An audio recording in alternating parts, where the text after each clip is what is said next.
kanthi ucap patih kunjara yaksa ngawe sanggaring Prawadya mula saking dereng kapisan.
Bojleng iblis lanat padha jek-jekan.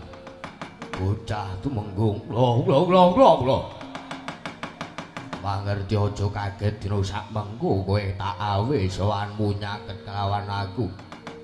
Dina sak mengko Ratu Gustimu duweni kegayuhan. Ya kuwi kepengin mengku garwa Prameswari. Ya kuwi Iwang Ulun Bathari Sri. Lajeng paringipun kados pundi? Kula ingkang abdi katumenggungan kepareng nyadong dawuh timbalanipun Gusti Patih Kunjara Yaksa. Gandeng dina sak mengko aku wis dipasrahi Nawala supaya dina sak mengko masrahake Nawala marang ya kuwi penemban gembung tanpa sirah. Sing isine Nawala ora kejaba mung njaluk Bathari Sri sing dina sak mengko mapan ing mertapan pring Sendani. Disuwun karo Sinuwun Prabu Ataswara bakal dipek garwa, bakal didhawuhke karo Prabu Ataswara. Lajeng paringipun kados pundi ngabdi kantun derek. Mula dina sak mengko aku wis diaturi lan Purbawasisa wis dipasrahke kelawan aku Gustimu Patih. Dina sak mengko aku nedya sowan menyang pertapan pring Cendani ngaturake nawala saka Ratu Gustimu Gusti Prabu Ataswara. Reklampit brungkat kimpul gajah kanggo jaga-jaga supaya dina sak mengko ning pertapan pring Cendani nek nganti penemban gembung tanpa sirah ora maringake Bathari Sri karo Prabu Ataswara. Aku dipasrahi Purbawasisa kudu kepiye wae aku diwenehi wenang. Mula dina sak mengkuri kelampit brungkat kimpul gajah lari singa barong budal para wadyabala. Sabrang para prajurit saka negara ngatas angin kowe iki kepareng nyuwun pamit madal wasilan. Ya sing ati-ati kudu bocah cilik kowe.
iku saknyatane puncak seret pinangun wong tenari rinete koni rinete kerengan rasa pangiasi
Anggih pinenggahipun Pandhita Yaksa peparep sang Begawan Gembung tanpa sirah. Dados golek panggih sampun kenyal pinenggahipun biswanipun ingkang putra saking sang Begawan Gembung tanpa sirah. Mboten sajawi amung risang Dewi Ataswati. Dados golek panggih katon pasuryanipun sang Ataswati. Dados golek panggih nedya andangu sang Begawan Gembung tanpa sirah. Wis kawya sing pangandikan ingkang dereng kababaring lisan.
Tata trapsilanira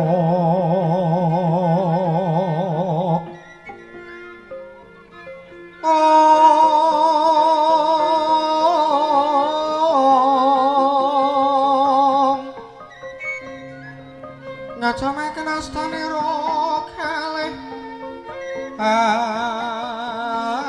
astanira kalih pisan yen ngandika magawe pronto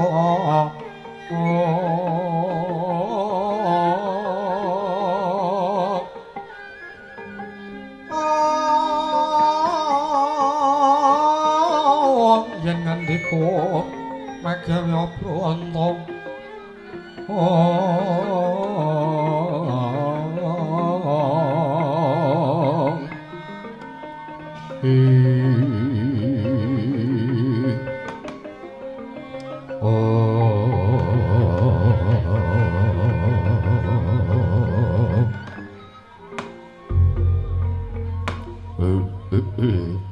Sedan kula rudan pas patih Raja Dewaku mengkoton dhisik Ataswati ngger anakku Cahayu bareng dina sak mengko kowe ngawe bapakmu aku ana ing pertapan kene tumuju ana ing sanggar pamelengan iki bareng arep dak dangu malah katon rengu pasuryanmu kula Ataswati kira anakku Cahayu sing iso mikul dhuwur mendhem jero kelawan wong tuwa aja mung kandhek ana ing pangucap nanging kababaro dadi pakarti ngger Ataswati mara gage matur kelawan bapakmu kula ana apa Ataswati Cahayu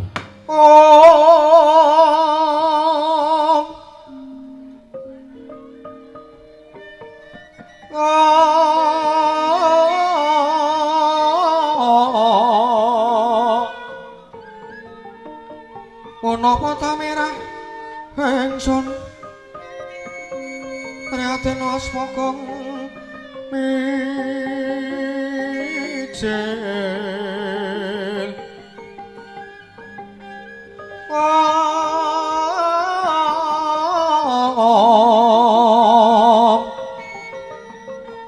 Duda tanpa karya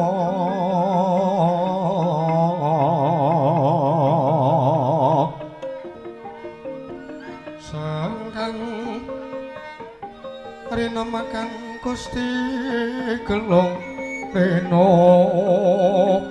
saksekarnya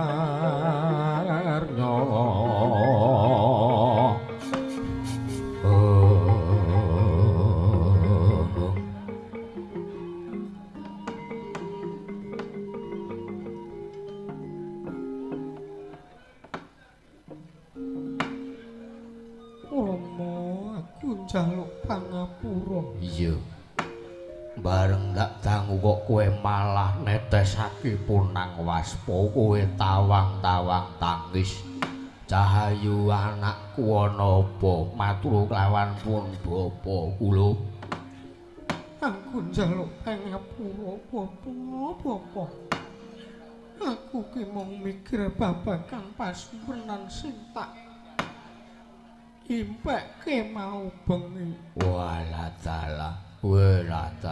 ban lawan dawa menembang iki anakku apa ora pok kula wentrah apa ora pok wenehi ora pok saosi panglipur karo anakku Ataswati iki yen to nganti ana apa-apa cilike nganti tatu mung mergo mikir pasumpenan gedene nganti lara ati aja takon dosa kowe sing bakal tak katutke dosane nyong menembang kula nuwun sewu menembang mboten kirang-kirang ugi anggen kula caos laharan kalih Gusti Ayu Ataswati sakmangke kula kalih adhi kula niki ngaosi daharan kalian Gusti Ayu Ataswati menika mboten dipun dahar dicaosi unjukan ora diunjuk ya ta Dik Mbak Yu kula niku nganti sedih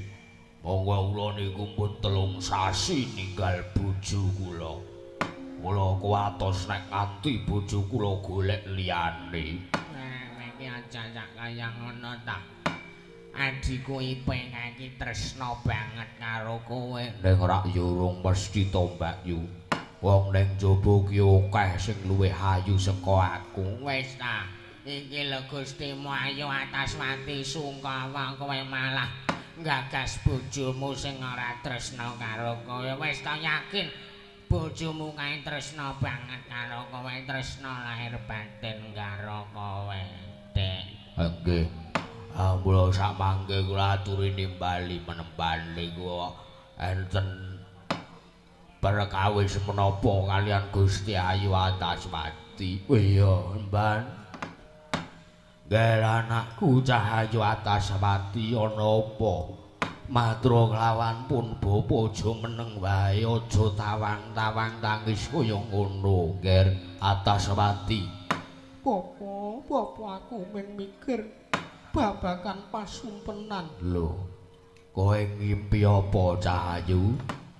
Ana ing malem anggara kasih mambengi, Iya. aku nyumpena diladeni dening suwijining priya. Welo. Ateges kowe ora wurung ngomong bakal njaluk rabi, ora ya ngono to, Cahayu. Iya, Bapa. Tak takoni jenenge ngaku Raden Prabakesuma. Iya. Dina sak mengko Raden Prabakesuma wis ngasokake katresnan kelawan aku anakmu Antaswati. Iya. Semono uga aku wis nampa dadi katresnane Raden Prabakesuma. Ning bareng arep tak rangkul luyang ungayane biar padhang swara jago kluruk ing gagat bangun Bapa. Mula dina sak mengko Bapa aku njaluk tulung karo sampean. Dina sak mengko budidaya ana ngendi dununge Raden Prabakesuma Bapa, nek nganti Bapa mengko ora minangkani apa sing dadi panjaluke anakmu Bapa, tresna kuwi abote kaya wong nyangga bumi. Direwangi nek nganti ora iso nemokake katresnane piyayi wedok utawa sing lanang. Dina sak mengko wong aku ngeklasake karo pati uripku Bapa begawan gembung tanpa sirah.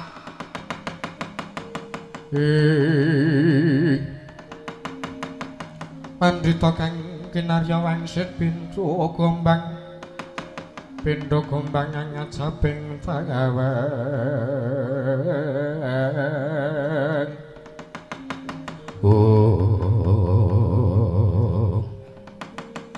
Peradalah nek pancen sing dadi penjalukmu kaya ngono, aduh Ger Antaswati.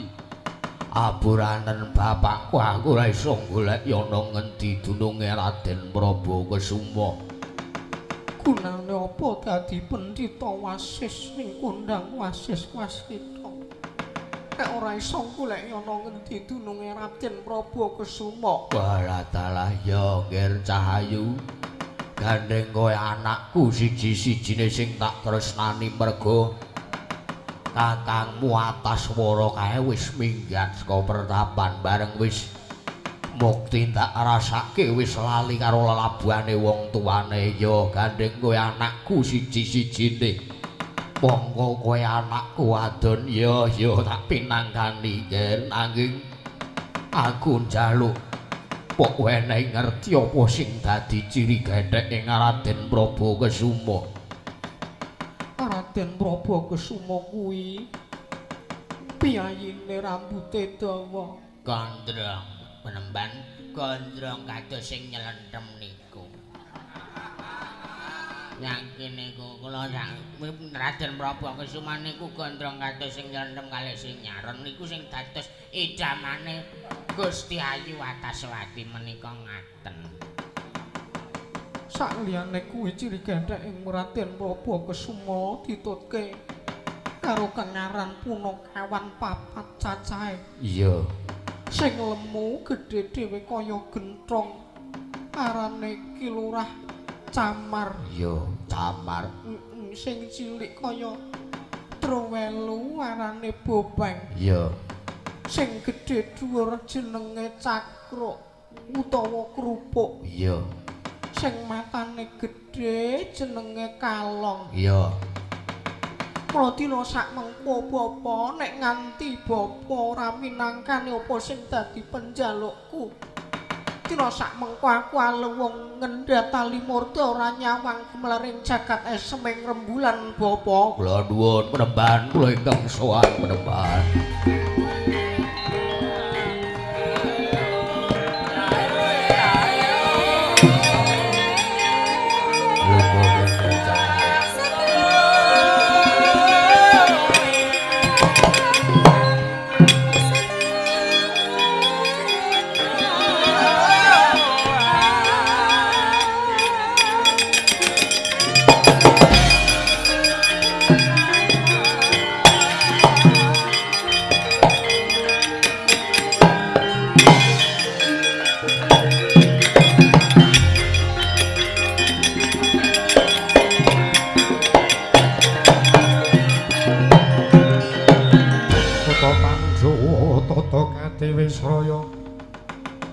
Indriyaksa sara maruta pawana bana maragana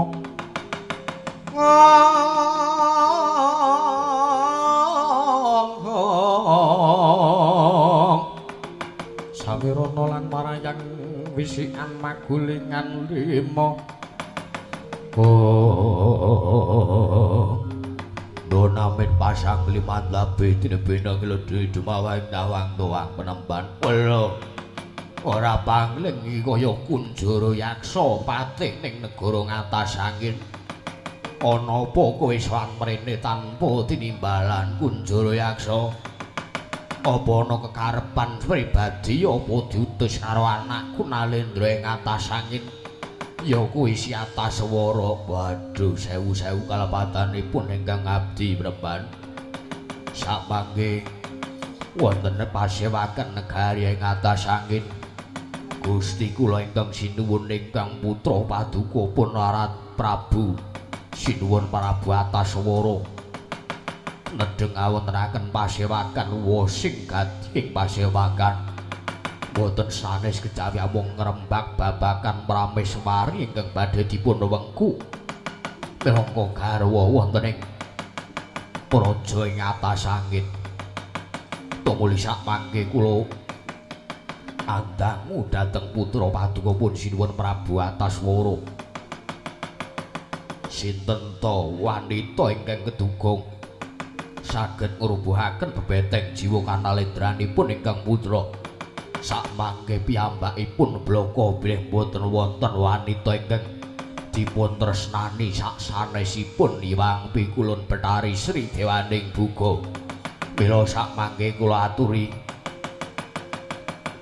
nampi wujudipun nawala saking Gusti kula Sang Nata Prabu Sinuwun Ataswara supados sakmangke pun waos lajeng sakmangke paring kabar dhateng ingkang abdi kepatihan sakmangke kula badhe wangsul mboyong inggih menika Bathari Sri Waladala para gagah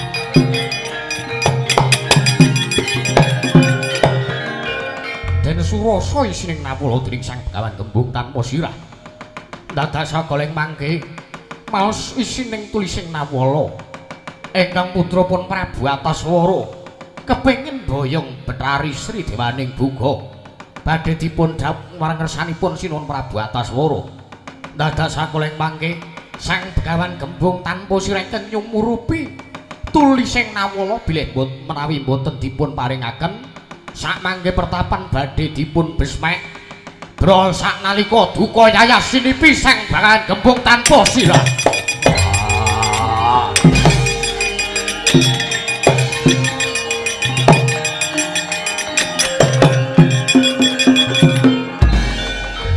Caca muntabling rentap duka yayah sinipi netra kocak ngoder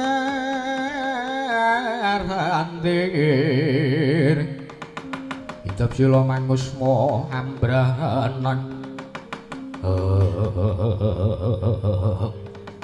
Wah, panus maning jajalanat sukertaning bawuno iblis lanat keparat. Gelanakku atas swara weladala. Diye mane ora ngerti wong tuwa sing banget tresnani karo kowe. Ora ngerti wong tuwa sing dhisik kula wentrah karo kowe. He Kunjara Yaksa. Kula wonten dawuh kowe matur kelawan panjenengan ingsun yen to dina sak mengko kowe matur yen to anakku atas swara arep boyong dewaning buka Iwang Pikulun Bathari Sri aku wis ora trima. Mula gandeng dina sak mengko Iwang Pikulun Bathari Sri mapan ing pertapan mring cendani ora dalah. Kunjara Yaksa kowe balya kowe matur karo anakku atas swara lan emutna elingna pakartine anakku atas swara sing dina sak mengko nedheng wah. Nek pancen isih gelem tak aku anak aja duweni pakarti sing kaya mangkono nanging nek pancen wis badal karo dawuhe bapakne Begawan Gembung tanpa sirah dina sak mengko alu wong aku ilang-ilangan ndok siji. Mula dina sak mengko kowe balya rasa dadak pengin boyong Bathari Sri Kunjara Yaksa ora dalah. Nuwun sewu penemban sak pangge gandeng kula sampun dipun pasahi Purbawasesa. Sak pangge purun boten purun kula kedah rudha paripeksa lawan panjenengan. Rudha paripeksanen aku. Nek pancen kowe iso ngalahke aku ya tak paringake Iwang Pikulun Bathari Sri. Walah dalah. Pendhita kemlewat ucape nganti ora nomosi sing dadi ngendikane. Pertapan mring cendhani tak obong parane.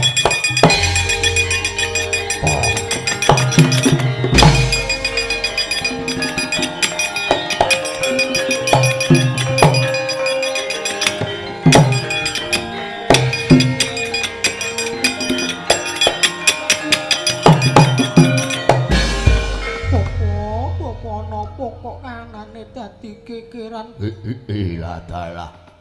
Ataswati nggih anakku kowe ora usah melu menggalih. Iki gaweane bapakmu, gaweane wong gerang. Walah dalah. Nek pancen kaya ngono sing dadi kekarepanmu, aku tok kon goleki nang endi dununge Raden Prabakasuma bakal tok jauh bakal topek. Dadi guru lakimu ya ngger tak pinangani. Aku budidaya tenan lho Bapa. Iya. Neng nganti Bapa mengko mulih ora mboyong karo Raden Prabakasuma Bapa. Kira sak mengko aku aluwung ngendhat tali murda. Gusti Ayu kula aturi hebut. Gusti Ayu kula aturi hebut. Kula aturi ngemut. Gus. Ora kaya ngono to Mbak Yu. Enek ketut Dik. Oh. Kula aturi emot Gusti Ayu sampun kados ngoten. Kula menika ugi mangertosi nanging kula niki ugi mangertosi nek tresna niku abote kaya wong nyangga bumi ning kula aturi emot. Sak mangke niku tresna niku padhokane ati kalih ati.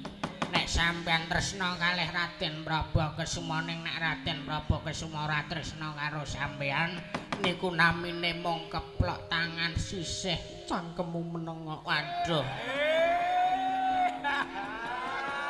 Iki wong wedok kok suarane atos. Ora apa-apa. Mbok menawa kuwi sindene dalang saka jeruk legi. Wah iya. Nah kae sindene nek sing suarane atos Dik. Lerembo sawetara nggih anakku Cahayu Ataswati.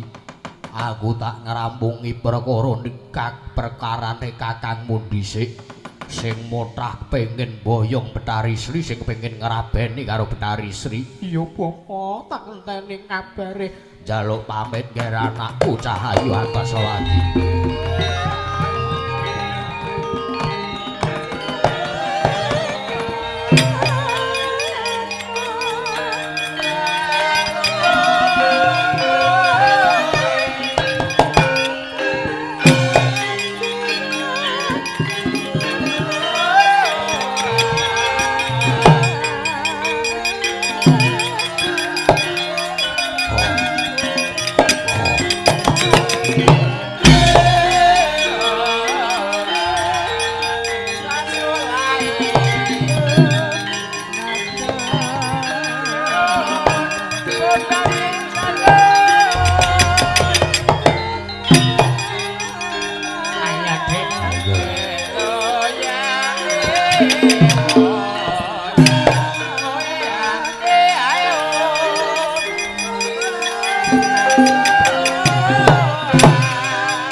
Tututan lamun mangsa prawira digdaya prawira digdaya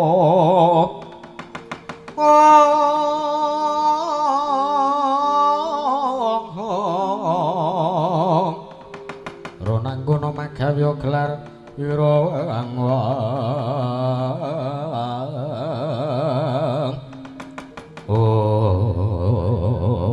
welatala pancen ora kena disangga entreng kowe Kunjara Yaksa.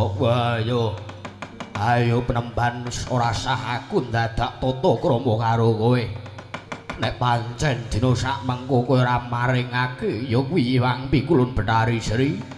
Ateges kowe wis ora tresna karo anakmu sing aran Antaswara kae. Walah tak tresnanono tak ngemanono gunane apa? Yen to pakartine wis minger, yen to wis mrucut saka kudangan wal saka gendongan alwong aku ilang-ilangan ndok siji. Ayo mumpung kowe isih mumpung aku isih gelem ngelingake karo kowe balya ora sah dadak arep boyong Iwang Pikulun Bathari Sri. Ora dalah pancen kowe ora maringake Iwang Pikulun Bathari Sri aja takon dosa kledak-kledak glumbu. Ayo barang buta do buta tak ladeni kowe barang.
Penbuta tuwek kaya ora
Iya.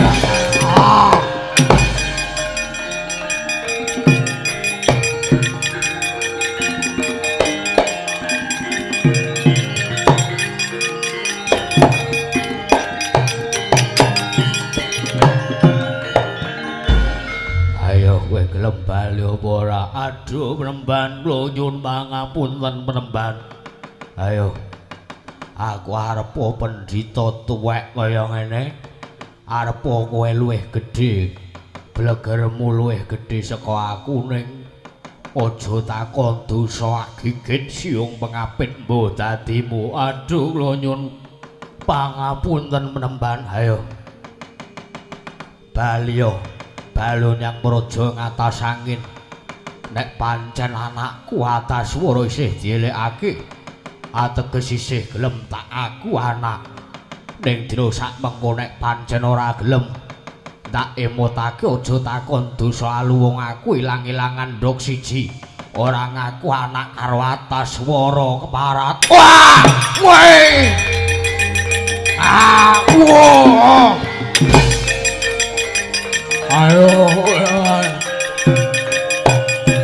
Aduh, becah kula. Aduh, kula nyuwun pangapunten. Ayo, dielekake wis ora kena ya kaya ngono kuwi dadine. Aduh, Penemban, kula nyuwun pangapunten Penemban. Gunane apa kowe njaluk ngapura karo aku? Ayo. Balya matur karo anakku Ataswara. Elekno kanthi becik ora sah dadak duweni kegayuhan. Kepengin dhaup karo Hyang Pikulun Betari Sri Dewaning Buka. Ayo. Aduh kula ajrih dukanipun putra paduka Gusti Prabu Ataswara. Nek pancen ora kena dielekake aja takon dosa kupingmu sak sing siji bakal uga tak pelok. Aduh nyuwun pamit Penemban. Wah. Aduh.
Kang sapodandel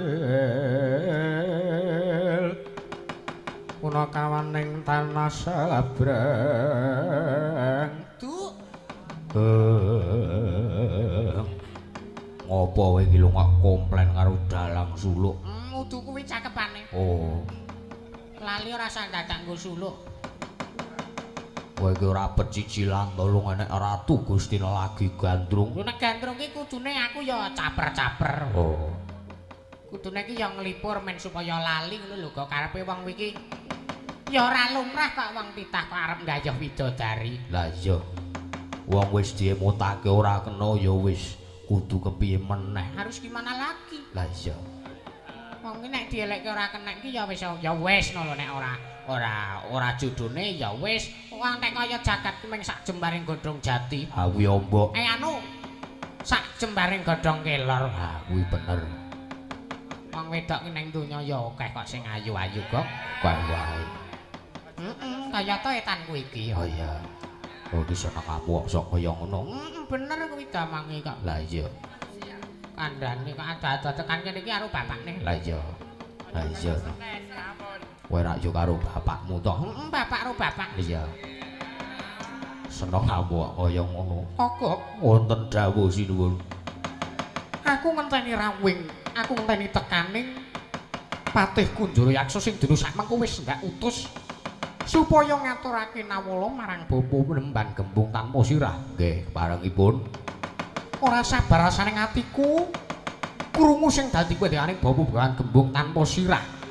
Maringake ya kuwi Wang Pikulun Betari Sri karo aku dina samengko bakal tak Daup monggo mawon. Nek ngantos Gusti Patih Kunjara Yaksa mboten beta, mboten boyong Betari Sri ampun mboten sah duka lho sampean. Iya to, Gok, ning aku ora sabar ngenteni sing dadi ature si Patih Kunjara Yaksa nampa dawuh saka bapa Begawan Gembung tanpa sirah atas swara. Gegayuhanmu tak udaneni, gegayuhanmu tak pinangkani. Apa sing dadi karepanmu? Kowe pengen rabi, kowe pengen jauh karo Iwang Pikulun Betari Sri? Tak pinangkani atas swara nanging mara gage dina sakmengko tampanan gelo Betari Sri. Biyo kaya ngapa ndak senengku, Gok? Lah nggih. Seneng kok njur tuku kasur anyar sing spring bed. Yo iki jenenge.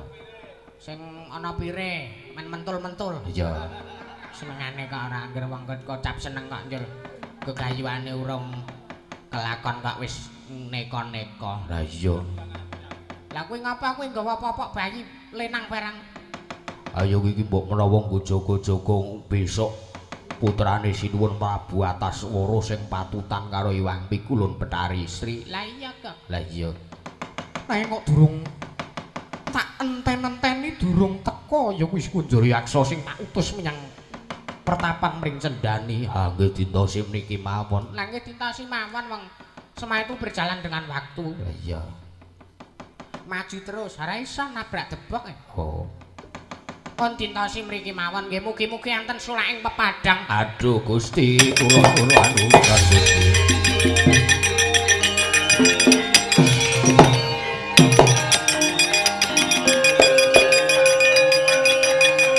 Aduh Gusti.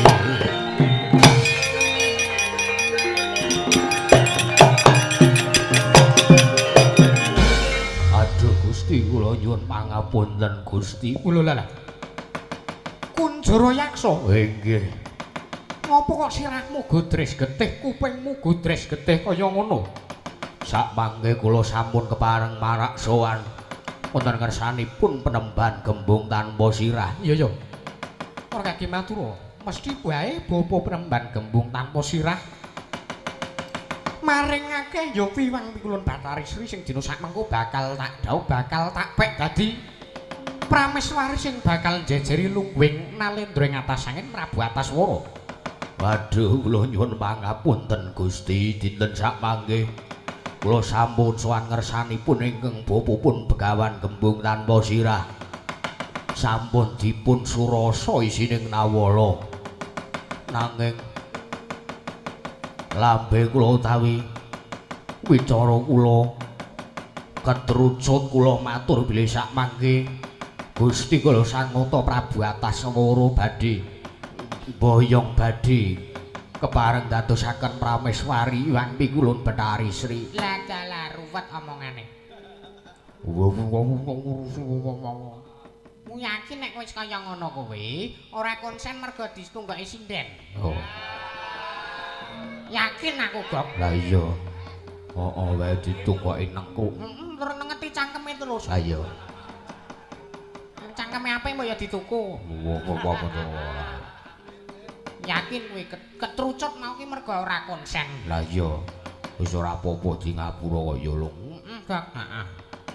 Tumuli sak mangke kula dipun dawuhi supados wangsul teng negari atas angin emutno anakku Ataswara. Nek pancen isih kena tak emutake dina sakmengko isih tak aku tak pek anak, nanging nek dina sakmengko tetep nekat arep dhaup karo Iwang Pikulun Betari Sri. Aja takon dosa luwung aku ilang-ilangan nduk siji.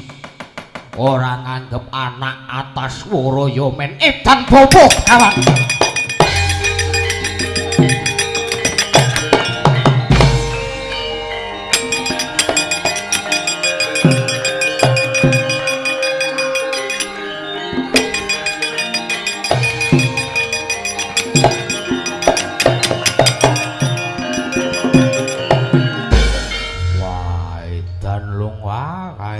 gustimu sing nesu wis ora kaya adat sabene. Wah, ngekek. Heeh. Wah, kae nesu wis keliwat batas. Iya. FUP. Apa kuwi? Pemakaian batas wajar. Weh, lah dalah kaene ora ditutke mengko mundhak ora prayoga kedadiane. Awake dhewe iki batur pangembating catur kok. Ayo ditutke Ratu Gusti Prabu Antaswara kok.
Ayun kati jupeng angin sumyak sarane enggaragyan samirana lan mawara klewen res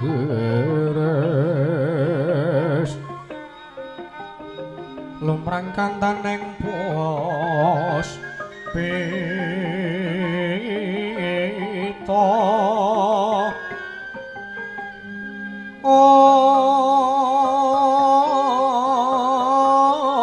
karanjewan putyanira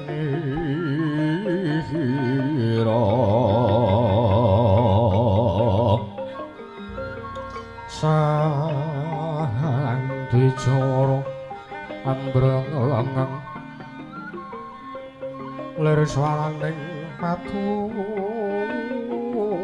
branta lir manungjung sarining kembang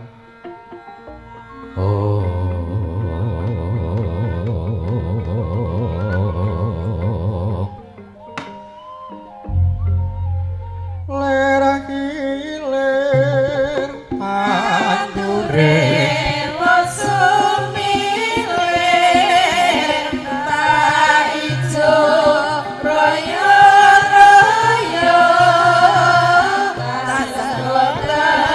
Mantap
ratu Dremantun ingkang kacarita amung Sang Hyang Pratangga Pati jedhul saking Brang Wetan kalingan mega sarta gunung-gunung marandini merbawani jagat raya tupitatasing ngamantian dewasanena wau kawususa wancine wus ngancik gara-gara Sukramangkara tumpah mendate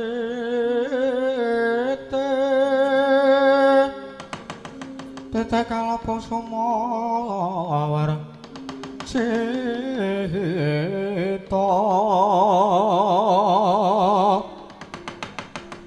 anggara rekada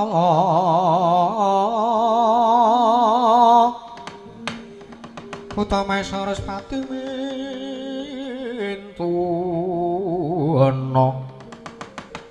eka tri catur panca sat-sabda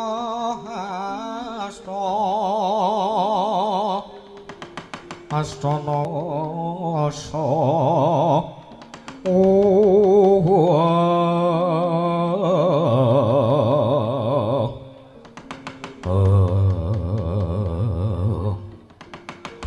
Putang dadi pertandane kang goro-goro. Nalika semana mungkin Arya ngurmati wijil repat Murukawan. Kelurah Semar Badranaya, Kelurah Nala Gareng, Kelurah Petruk Sumawur, Kelurah Bagong. Ingkang sami gegedikan majaning alas Ara Ramba dados saka ling mangke ketingal kaya runtungan candrane.